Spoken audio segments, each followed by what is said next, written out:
I did not know the story very well. I had heard of it, but not really in depth. And I haven't met Charles, didn't meet Charles. Charles passed about 4 years ago. That it is a family drama, right? So it's like there is space for the mother and the father. Again, our role is supporting compared to the sons, but it's very important. It's very pivotal to the story. And so the thing is, for me, it wasn't about how big the role is. It was more about how impactful the role would be and how impactful those moments would be. And so when Tasha called me and I read it, I said, oh, wow, this character is going to have a great impact on the story. And that's what really helped pull me in.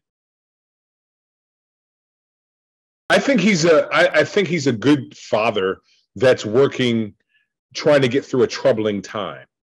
And I think that as a lot of parents, you try to do with the best with the hand that you're dealt, with the opportunity, whatever opportunity you have.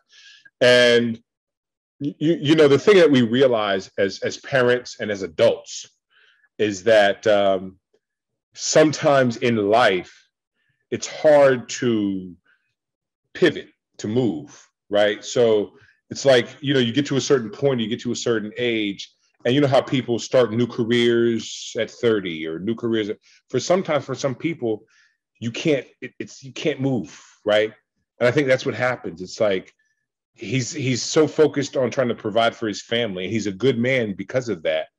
And where other people might say, try something different, at that time in America, couldn't do it.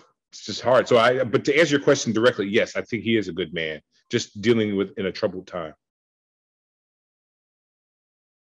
I appreciate that question. I think that the amount of empathy that the viewer has for Charles is a byproduct of the nature of humankind. You know what I mean? I think that, again, we are, by and large, in this world, we are feeling people.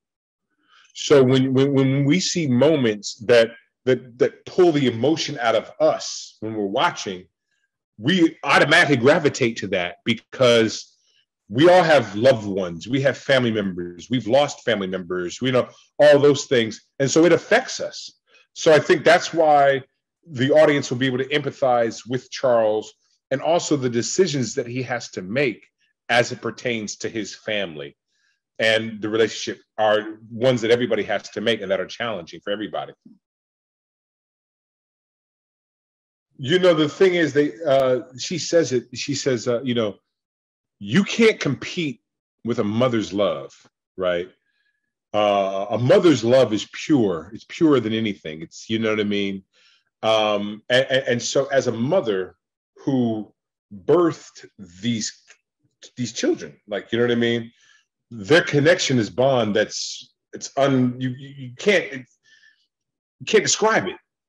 And so I think it's easy for a father to say, I've had enough. And it's so much harder. And that's where the conflict comes in, because a mother is blinded, I think, by her love of her children and a love for her boys. And the father is saying, I'm a man. I know what this is. I know what they're doing. I know what this is about. We have to cut it off now. And that's where the conflict sets in. But again, these are issues that a lot of families deal with, where the mother wants one thing, but a father sees and wants another.